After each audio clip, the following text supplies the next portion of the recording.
Gurave Gauri Chanjaya Radhika Tadali Krishnaya Krishna Bhaktaya Tad Bhaktaya Namo Namaha Vancha Kalpatrubhyascha Kripa Sindhuveva Patitanam Pavanebhyo Vaishnavebhyo Namo Namaha Jaya Shri Krishna Chaitanya Prabhu Nityananda Shri Advaita Gadadhara Shivasadi Gaura Bhaktavinda Hare Krishna Krishna Krishna Hare Hare Hare Rama Rama Rama Hare Hare. Dhanavat Pranam devotees. So again, this is a impromptu sort of talk from some questions that I had from two places. One was yesterday regarding a post I did about understanding the statements in some of the purports of Srimad Bhagavatam, Bhagavad Gita as well, of our Srila Prabhupada. And as a larger discussion, how we should do Shwadhyay. Shwadhyay means studying of Shastra. I mentioned among the 5 angas of bhajan, Bhagavat Sravan is included, means how to hear Srimad Bhagavatam. Also, it is mentioned in the 64 angas of bhakti that Srimad Bhagavatam artadam rasika shaha, that we should hear Srimad Bhagavatam in the company of Rasik Vaishnavas, Rasik Bhavuk Vaishnavas. So those also coming in the line in a chaste way of realized Rasik Bhavuk Vaishnavas, they can also serve Srimad Bhagavatam by repeating the message coming from such Vaishnavas. So the question then becomes, how do we hear Srimad Bhagavatam? So first, I think I mentioned maybe regarding another topic some time back, hearing will be different in different persons because hearing is adhikara related. So how you will hear something will depend on your adhikar. And just as a mundane example, applying adhikar to auto mechanics. If someone will try to explain to me, in particular, what is the nature of a Hemi engine. So hopefully I'm not making confusion here because maybe many people don't know about Hemi engines and so forth. But if someone was to speak to me about Hemi engines, then it would not resonate with me very much because I don't know so much about auto mechanics, nor about the design, nature, quality of engines. My totality of experience with these things is basically around getting in the vehicle to do some service by going from one place to another. So in the same way, if someone else who is very steeped in auto mechanics hears about a Hemi engine, then it will resonate with them in a different way. So hearing is always going to be something adhikar specific, especially when it comes into the matter of dealing with transcendental subject matters, which are not even materially calculable. You cannot, by mental arrangement or intellectual arrangement, understand necessarily, in its higher sense, the nature of spiritual topics or spiritual subjects. The actual revelation of spiritual subjects comes from the combination of grace and practice. The practice of sadhan bhajan life and the kripa of Guru Parampara, ultimately Srimati Radhika and Krishna Mahaprabhu, the bestowal of that grace becomes the 2 factors which give revelation in the heart of the nature of spiritual subject matters. Because it's mentioned in Bhagavad Gita, Naham Prakasha Savasha Yog Maya Samavrita. Bhagavan reserves the right to be covered, and you cannot forcibly uncover the nature of absolute truth in any of its aspects by intellectual force. Yes, I'm intelligent enough, I feel qualified, it's been confirmed by Oxford, Harvard, Yale, etc. So therefore, by the nature of that intellectual recognition, I demand entrance into the mysteries or the nature of topics in Srimad Bhagavatam or Bhagavad Gita, etc. That's not how things work. The actual revelatory power comes from Bhakti Shakti itself. So that combination of practice, which invokes Kripa, is the basis under which revelation takes place.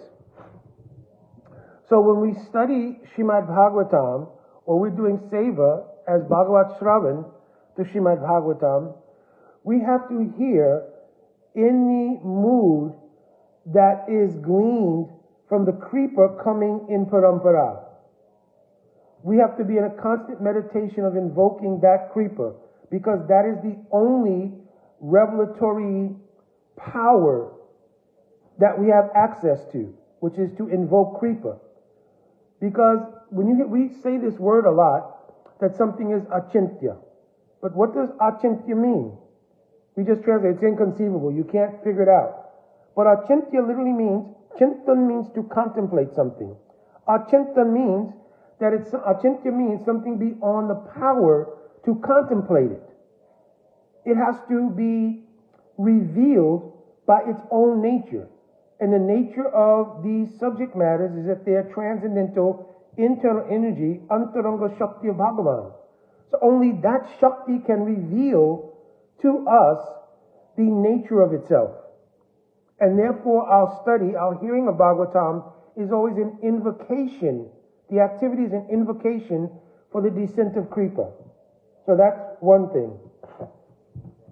Secondly, we have to apply intelligence in the sense of understanding where intelligence should be seated to hear Srimad Bhagavatam.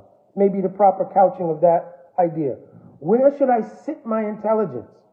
Intelligence is also given by Bhagavan, but where should I sit that intelligence in order to make it available to the revelatory power coming from the Antaranga Shakti? Where should I situate that intelligence? Because we've already described that intelligence has no access of its own nature and energy to enter into that subject matter, so it's only dependent on revelation. Where should I sit that intelligence while reading Srimad Bhagavatam?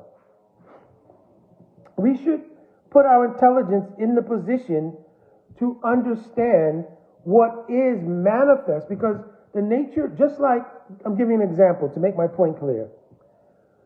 The nature of Krishna's roop is inconceivable to the conditioned soul. But what does Bhagavan do out of his causeless mercy? He manifests the Acha Vigraha.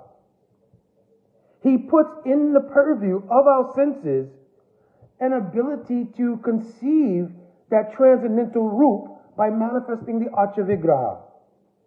So similarly, if we will sit our intelligence at the feet of the nature of Srimad Bhagavatam by understanding 6 things. It is called vichara, understanding 6 things. What is the upakram? What is the opening statement of the Srimad Bhagavatam? Because this opening statement, which is called the Namaskar Atmaka verse or invocation, will give indication of what this Srimad Bhagavatam is about and what it's meant for. Then, in the second verse, the Vastu Nirdesh Atmaka verse, means the definition verse, it will tell us clearly where to be situated to hear what was discussed in that first verse. What's in the first verse is that the Srimad Bhagavatam is going to speak about Sambandha Abhideya and Prayojan. How? Because Janmadya Shyayata Anviyat Itarachasta Artishu Abhigya Swarat. So it will establish that Janma Adiras, that the highest goal, which is the goal for which we are seeking, Krishna Prem, not just Krishna Darshan, not just the spiritual world for Mukti, Salokya, Sarupya, etc. We're looking for Krishna Prem. So that rare Krishna Prem is going to be revealed in this book. But it requires that you situate yourself in relationship to Bhagavan in order to understand and be available for the descent of this transcendental knowledge. Therefore, Janmadhyasya also means that from which the entire creation, which you are situated in, where that has come from, is the absolute truth. So it is worthy of your contemplation and meditation. Satyam Paramadhimahi. It is worthy of your meditation and practice because it is the absolute truth. And first recognition of that absolute truth, it is Janma Yasha Yata. It is the place from which the entire creation has come. Understand? And I am situated in this creation, and therefore the genesis of this creation, including the genesis of myself, etc., lies in this absolute truth. Who is that person? Oh, they are Abhigyaswarat. Abhigyaswarat means that person who is independent, who has no cause of their own existence. So in Brahma Samhita it's made clear, Ishvara Parama Krishna Satchidananda Vigraha Anadir Adir Govinda Savakarana Karanam. Govinda, Shri Krishna, Bhagavan, he is Swarat, he is independent because there is no origin to him. He is the cause of all other causes. So therefore I am a reflection of a cause. You understand? I'm the result of a cause. That's the genesis of that cause. So it immediately establishes a relationship of worshipper and ideal of worship, the object of worship. Srila Jiva Goswami couches this in Paramatma Sandarbha as Paramatmaika Seshitva. Seshitva means, it means remainder. Sesh means remainder, but it means the final aspect of the Jiva Shakti coming from the Paramatma is Sesh Tattva. Seshayi Tattva, or the worshipable, is Paramatma. The worshipper is Sesh, or the Jiva. You understand? So, by understanding this first verse of Bhagavatam to mean, I am the worshipper based on the genesis of this creation, of which I am part, coming from the worshipable objective. You understand? When that's established, that sambandha is established, which is the constitutional sambandha, then the Visesh sambandha can be established. If there is no sambandha that I am the servant of Krishna, Dasa Bhuti Harieva, Nanyasha Eva Karachana. If this is not established, the constitutional nature of being the Das of Krishna, how will it be possible to understand the Visesh Sambandha Gyan? I am the Das of Krishna in a specific way. Understand? So, in Srimad Bhagavatam, in that first verse, both things are given. I am constitutionally the Das of Krishna, who's the generator of this entire creation, including myself, and specifically, if I'm understanding according to maturation in Adhikar, that I have a specific sambandha or relation in relation to Janma Adiras, which means Krishna praying, especially Sringara Rasa.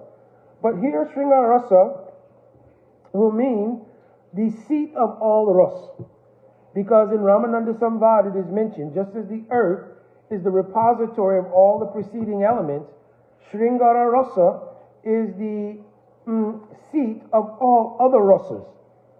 Those rasas function differently and may be compatible or incompatible in Leela, but the seat of all rasa is in Sringara Rasa or Adiras.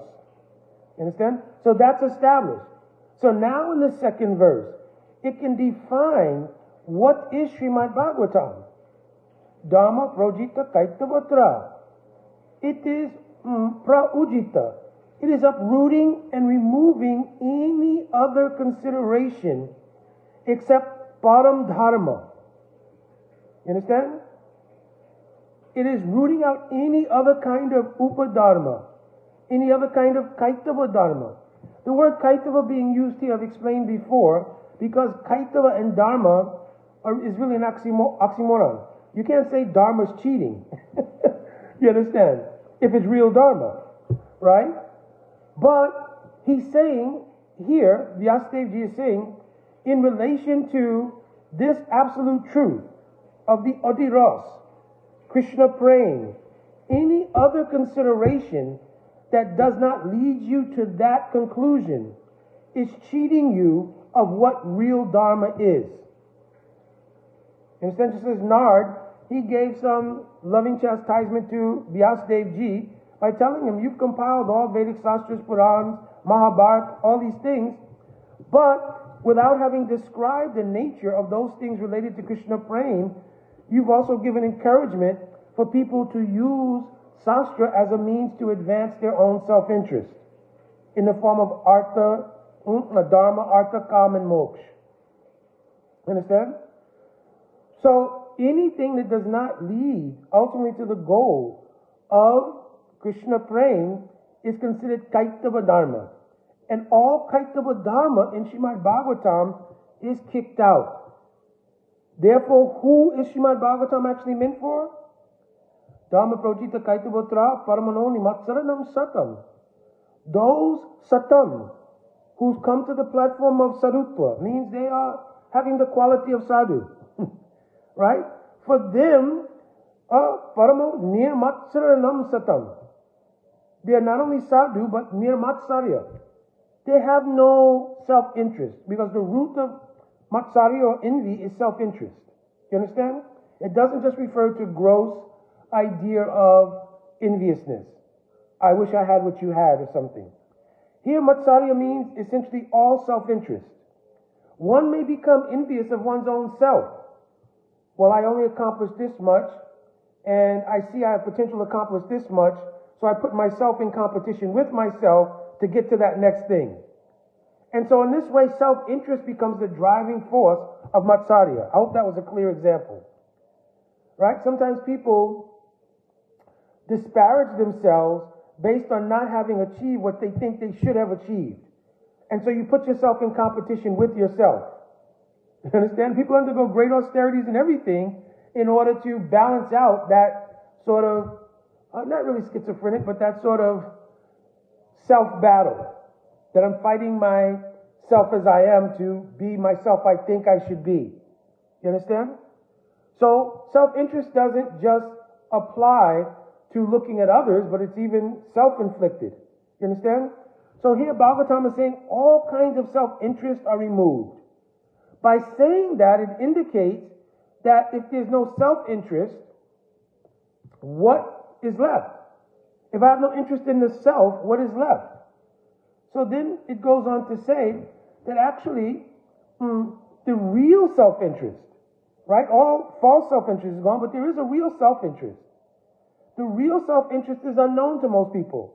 Arnato pasamam sakshad bhakti yogam zirhoksaja lokasha janate lokasha agyanatam vidvams chakra sattva samitam. I'm writing this book, right? This is also in first canto, Bhagavatam. I'm writing this samhita in order to enlighten lokasha, those people of Vidvam who don't know that anato pasamam sakshad, all of the different material problems that they're going through and everything else, they're superfluous. They're not really part of you. So I'm writing this to let you know, Bhakti Yogam Zarhoksaja, that this book is written in order to create Bhakti Yog. Yog means union or connection. Connection with Bhakti. Bhakti means praying. Understand? Because the personification of Bhakti, Bhakti Devi is the Angsa of Srimati Radhika. And Srimati Radhika, what is her sarup? Ladini Sara Prem, Prem Sara Bhav, Bhav Parmakastana Mahabhav, Mahabhav Sarupini Shri Radha Takarani. So the ultimate goal of the Srimad Bhagavatam is to establish that Prem and establish our self-interest in its highest form is having no interest other than the seva of the Anukul for Sri Krishna Srimati Radharani. Right? What is this? Anya abhilasita sunya. Jnana karmadi anavritam. Whatever jnana or activity doesn't cover that one allowed desire. Because anya abhilas sunya. All other desires except that one desire, which is the pleasure of Radha Krishna, that should be sunya. That should be removed. And any karma, jnana, adi, means and anything else should not cover the one desire we do have access to, which is in our best self-interest, which is that unalloyed, pure service to the lotus feet of Mahaprabhu and Radha Krishna. Okay? So Srimad Bhagavatam, back to our point, is written to establish this purpose. And therefore, when reading Srimad Bhagavatam, we should seek our intelligence in that position to serve the hearing of Srimad Bhagavatam or the study of Srimad Bhagavatam by reading in that position. When the intelligence is seated in that position, no self-interest here, then it allows that the practice, which is an anga of bhakti, Bhagavat Shravan, it allows for Srimad Bhagavatam, which is non-different from Radha and Krishna Mahaprabhu, to then reciprocate through parampara, through so many Rasi speakers of Srimad Bhagavatam, Babu speakers of Srimad Bhagavatam, beginning with Lila Sukh, Sri Shukdev Goswami. Sri Vyasadev is the, quote, Guru of Shukdev Goswami. And Narada Muni is the Param Guru Dev, technically of Shukdev Goswami. But they had him sit and speak Srimad Bhagavatam. And Vyasji reveals in the Faustuti verse of Bhagavatam, which is the third verse, why? Nigama kapatoro galitam phalam sukamukhad amrita dravya samyutam. The word dravya means like to liquefy something. Understand? So he's saying sukamukhad, amrit, coming from the mouth of Sukdev Goswami, because of his position in relation to Radha Krishna, coming from his mouth, just as a parrot bites a fruit when it becomes ripe and makes even the ripened fruit sweeter. So the ripened fruit of all Vedic cosmology is Srimad Bhagavatam. But that fruit, that ripened fruit is made sweeter coming from the mouth of Shukdev Goswami. So it is Amrit. Amrit here has different meanings. One meaning, Amrit means nectar. Amrit means also that which will make one deathless. You understand? So this Amrit Dravyatam has become liquefied. So there's no seed, there's no obstacle. It is completely relishable only. Therefore the encouragement is given. Pibata Bhagavatam Rasayam Alayam. So drink this nectar of Srimad Bhagavatam. Alayam means, considering your adhikar, Bhagavatam is so merciful that this Srimad Bhagavatam, taking consideration of your adhikar, will become rasayan, medicine, to help you come to the adhikar in which the rasa of Srimad Bhagavatam can be tasted. But one blessing is being given in the very end, and you have to abide by that blessing. What? Muhuraho Rasika Bhuvi Bhavukaha. Hear this Srimad Bhagavatam, Dandavats Didi. Hear this Srimad Bhagavatam coming in the parampara of Shukdev Goswami to Sut Goswami and those Rasik Bhavuk Vaishnavas who are traversing the earth to give their mercy by serving the Srimad Bhagavatam through Hari Katha, giving Hari Katha. Hear from them, because then the real meaning of Srimad Bhagavatam can come. If you hear outside of the arena of the type of descent of Bhagavatam through this kind of parampara, then what will happen is you will begin to hear 18,000 verses, 335 chapters of all different kinds of subject matter according to your intelligence, adhikar, what other people have said, etc., etc. And you'll miss that nectarian essence of Srimad Bhagavatam. How it is explaining bhakti at every single word and every single letter. I told yesterday, Tulya Bhagavata Krishna Vibhusavasraya, Prati Shloki Prati Akshare Nan Artakai. Every letter of Srimad Bhagavatam is pregnant with all meanings regarding Sambandha Abhideya and Prayojan of Bhakti. There's nothing else in Srimad Bhagavatam. There's not worldly politics in Srimad Bhagavatam. There's not social construct in Srimad Bhagavatam. There's not material processes of how to obtain wealth, how to obtain material happiness, how to obtain a good maid, a good home, a good job. This is not the purview of Srimad Bhagavatam. Obviously, if you have a $100 bill, all $10 issues are solved. You understand? So we can speak from the perspective that if you have love of God, everything is solved. Therefore it is mentioned, what is this verse? Savakama, what is this verse? Akama savakama va mokshu taradihi tivena bhakti yogena yajata purusham param. If you have all kinds of desires, or you have no desires, or you want liberation, still through bhakti yoga worship Bhagavan. You understand? Because this idea is $100, all $10 are included. You understand? But it's not the purpose. Purpose of Srimad Bhagavatam is Sambandha Avideya Prayojan of the absolute goal, which is Krishna Prem. If you will seat your intelligence, as I explained in the beginning, and you will hear Bhagavatam coming in this kind of parampara from Shukdev Goswami, then everything you will see in Bhagavatam will give nourishment to your growth in bhakti. Not just from an intellectual perspective, but it will nourish the actual realizations, because Bhagavatam is also a manifestation of the Antaranga Shakti of Bhagavan. This is why I've often quoted this verse, Satam Prasanga Mama Virya Samvido. Speaking Samvad of Srimad Bhagavatam is pregnant with Mama Virya. Mama Virya here means the Swarup Shakti, or internal energy of Bhagavan. Mama Virya, Bhagavan's own power. So when it is heard properly and from a proper speaker, it becomes the arrangement called prasanga. Satam prasangam. The sadhu is qualified and the hearer is qualified, creates a prasanga. It means a sense of complete association in which the transmission of Mama Virya in the samvad, means the speaking of Harikatha, takes place. That is what gives realization. Realization does not come from academic recitation of Srimad Bhagavatam. That's why the verse, Nayam Atma Pravachanena Labdya Namerasa Nabhusrutena. Not by intelligence and not by even having become well versed intellectually in all kinds of sastra, and the ability to, in an erudite way, deliver lecture. This is not how Bhagavatam is transmitted. This is the importance of Shukdev Goswami speaking. I made presentation recently giving from what I've gleaned from Guru Sadhu Sastra, the case of Shukdev Goswami being the Lila Suk, means the parrot of Srimati Radharani.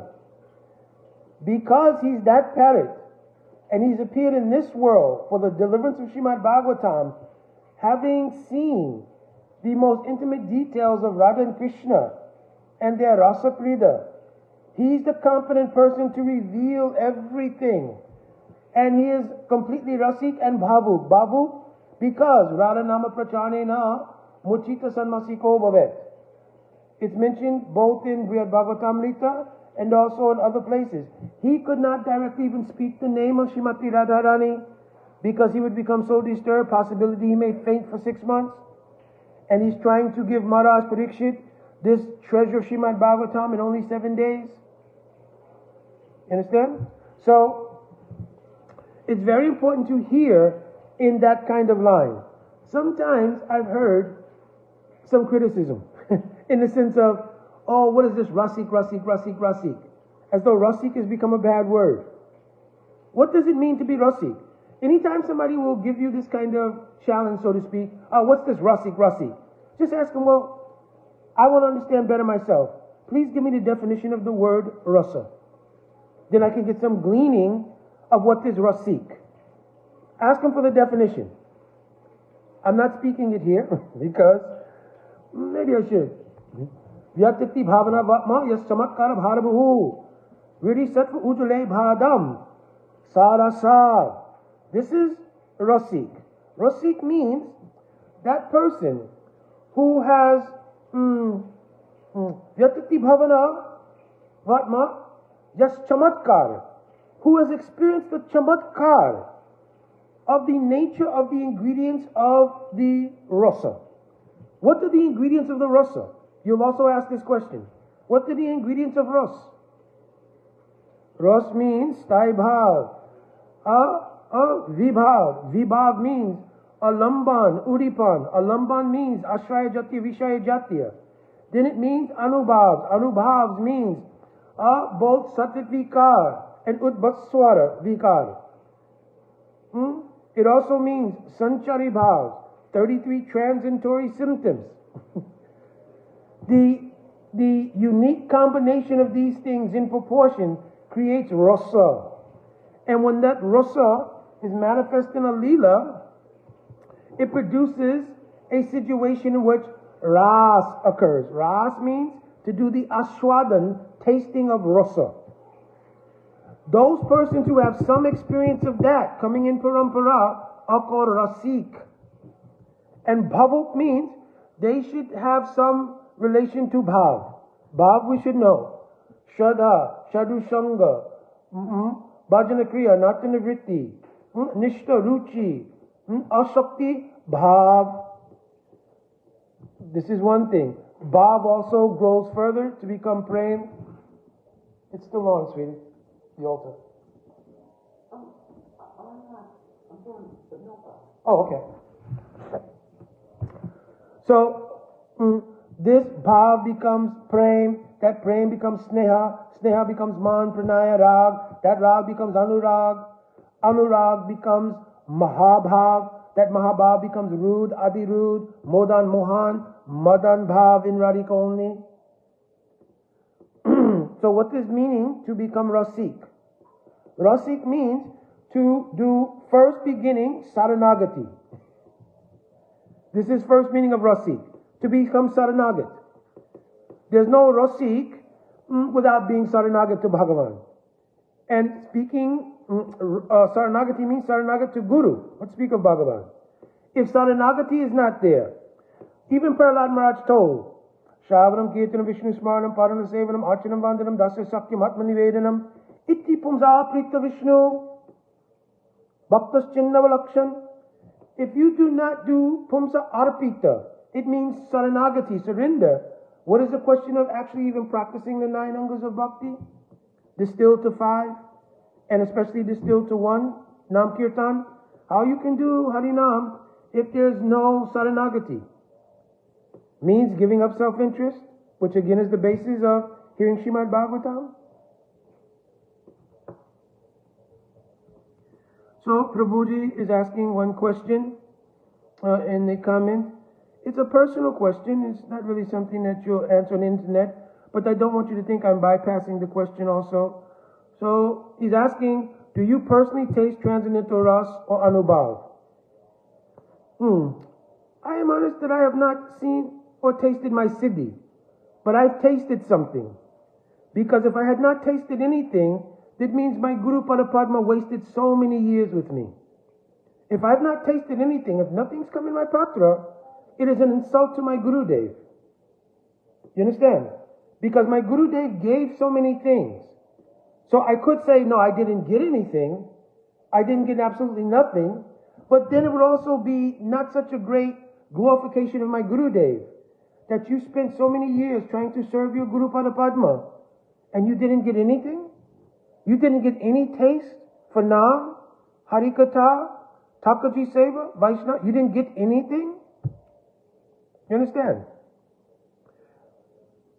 Even now in serving the Harikatha given by my Guru Padapadma, some taste is there. Other than that, during this 30 minutes, 40 minutes, whatever it is, there's certainly many other mundane material things to get into. But the taste of seva to the lotus feet of Guru Padapadma, Guru Parampara, and Radha Krishna Mahaprabhu, something is there by the mercy of Sri Guru. Actually, the converse idea that you'll hear devotees say this, Prabhu, have you realized anything? No, I'm so fallen, I haven't gotten anything. But actually, there is sometimes some insincerity here. Because Srimad Bhagavatam explains, Paripokena Danyasha Krishna Prema Jasan Vitanyate. The real experience of Danya Bhav, I have nothing, all these kind of feelings, come in the maturation of Krishna consciousness. Krishna Prema Ajasan Vitanyate. In the development of bhakti, these things come. So just the statement, oh, I'm fallen, I don't realize anything, it's not honest statement. You understand? Bhakti Vinod Thakur, he will say, Amara Jivan Sadabapairata Nahiko Punyaralesh. I am so sinful, I have not gotten anything. This is a Sanchari Bhav, because Bhakti Vinod Thakur is Kama Manjari. You understand? Therefore, for him, it's genuinely a Sanchari Bhav called Dainya Bhav. That Dainya Bhav has arisen in his heart and given expression in bhajans like this. In myself, I'm not experiencing that. So what I have to do is take the honest approach. My Guru Pada Padma gave so many things. I've tried to capture in my heart what my Guru Pada Padma continuously, not only gave and now is not giving, continuously, my Guru Pada Padma and Guru Parampara, continuously giving their love, their affection, their kripa. Am I chanting now? This is going on 50 years. I'm chanting now. I'm going Mangalarti, doing all these things. Nothing is coming. If nothing is happening, something is wrong. If nothing is happening, something is wrong. Must be. It must be. Something is there. Am I paying attention to whether or not something is there? Because sometimes this is what is called unintentional bhajan life. Unintentional means I know I am duty bound to chant a certain amount of rounds each day. I know I'm duty bound to do the practices like attend the Mangalarti, do your stav and stuti, chant your diksha mantras. I'm duty bound to do these things. So I'm doing them, but my absorption is very much a part of the material world. Ongoing. Understand? I'm not speaking about vyavaharic life. Like if you're working, if you have a family. Mahaprabhu told Raghunath Goswami, Antara Nishtakara Bayalok Vyavahar. Where is the bhajan done? Bhajan is not an external phenomenon. Bhajan is an internal phenomenon. So the bhajan is going on in the heart. Antara Nishtakara. There it should be fixed in bhajan life. Vyavaharic life. Oh, good morning, darling. Yes. Oh, how are you, my friend? How was your evening? Oh, my evening was good. How was your evening? This is called Vyavaharic life. Where bhajan is going on should never be moved. That is called Antara Nishtakara. Doing bhajan inside. Understand? Not really also depending who's observing it. Did everybody see that I was at Mangalarti this morning? How many people saw that I was there? Understand? Did they see me loudly chanting my rounds in the corner with closed eyes with one eye open to see who's looking? So we don't want to do bhajan like this. So, and if we're doing that kind of intentional internal bhajan, something must be coming. Because the process is real. Shri Guru is real. Mahaprabhu Radha Krishna are real. Something must be coming.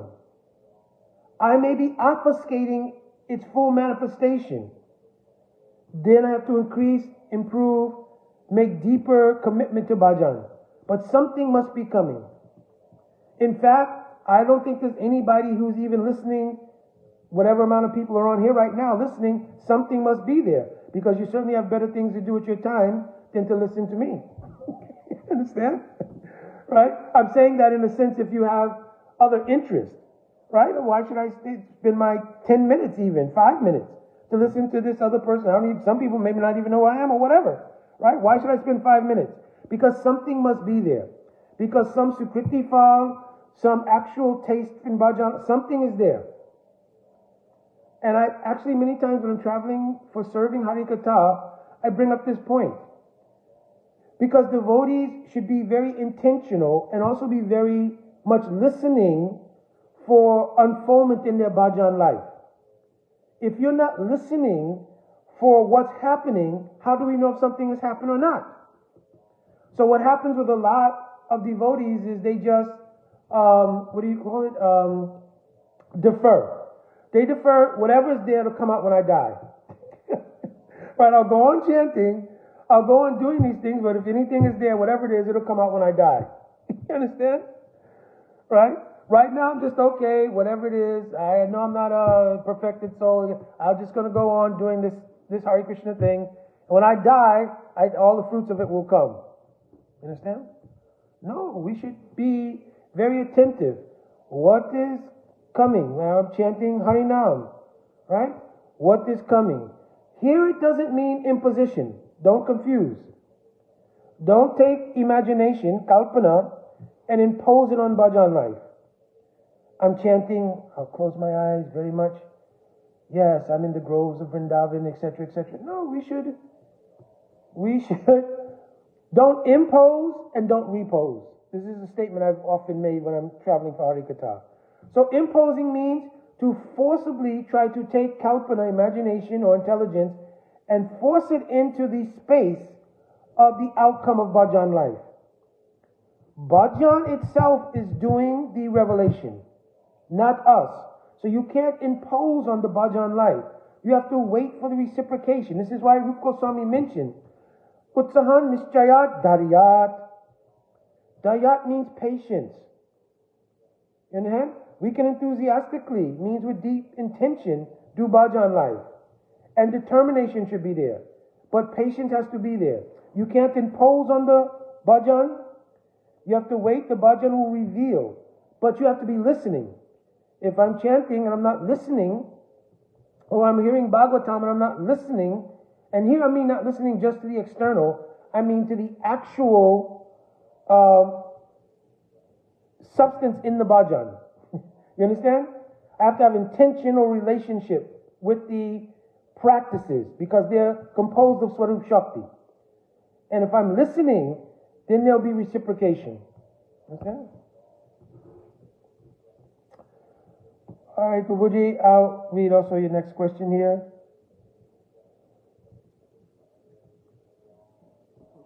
Let me read the question out loud. Oh, I just lost it. Ooh.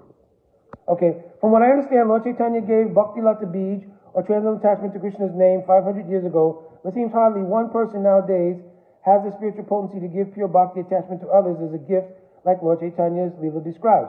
So a couple of things. One is, Lord Chaitanya Mahaprabhu doesn't give Bhakti Lata Bij. It's mentioned, Brahmanda Brahmati Kon Bhagavan Jeev Guru Krishna Prasad Bhakti Lata Bij. So it's explained that the Bhakti Lata and the Bij of that Lata are given by Guru, who is the emissary of Mahaprabhu. They're carrying the prasad or mercy of Mahaprabhu, and they give this. If you want details on this, you can read Srila Vishwanath Chakravarti Thakurpad's Madhurya Kandambini, and there will explain that Krishna himself does not give bhakti, but rather Paramasvatantra Bhagavat Bhakta. He empowers the devotee to distribute bhakti. And there are many reasons for this. Among them is something called asamya dosh, partiality. But I will have you to, I've given you the reference. It's one literature called Madhurya Kandambini, and it's translated into English. So that's good fortune now that you can get it in English. And there to explain these details of how Bhagavan disseminates bhakti. The bhakti lata means discrimination. Now, excuse me, the bhakti lata, the bij, means discrimination. It's called mati. Savasangamena ratnya anko rupa eva mati. Mati means it's embodied in the pastime of Sanatana Goswami asking Mahaprabhu two questions. Kayami, who am I? Kenamai, what is this verse? Kayami, Kenamai, Jare Tapatrai. Please explain to me, who am I and why am I suffering the threefold miseries? This is called mati. When that question arises in us, which for everybody at some point it did, there was some point in your life when you said, it's got to be something else besides just material life. Just going to work, going to school, having family, it's got to be something else. And that's when that generates a search for a deeper sense of truth. Now, it didn't always mean we came straight to the path of bhakti. We may have read Autobiography of a Yogi, the books of Herman Hesse, Siddhartha. We may have gone through many a circuitous path, so to speak, to get to this point. But somehow or another, that question arose. And that was the genesis. That's the bij.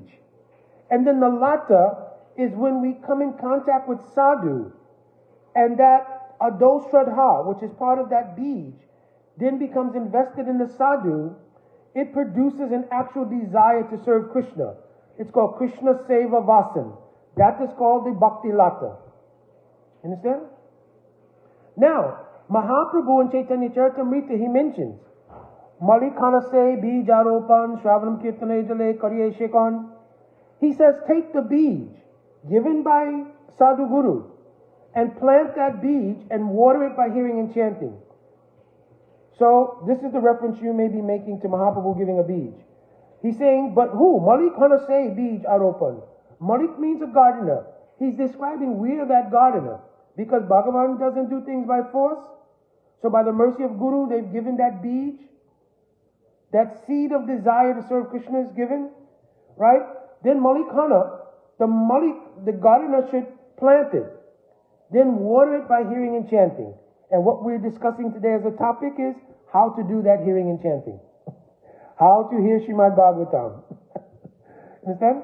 And if we hear Srimad Bhagavatam in this way, in this modality, then the Mama Virya, Antaranga Shakti, Swarup Shakti of Bhagavan manifests itself in that hearing. It is the illumination coming from that Swarup Shakti that illumines the chitta of the jiva.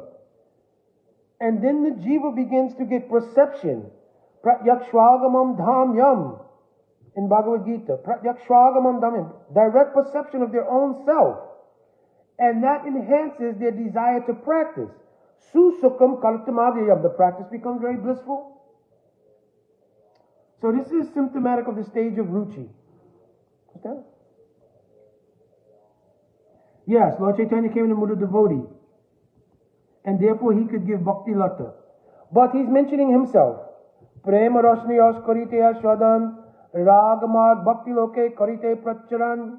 You understand? That he gave to the bhakta lok. You understand? Which means, is one verse also describing Prem naiva goparamanam kama mityagamat pratam udava adayo pietam vajanti bhagavat priya.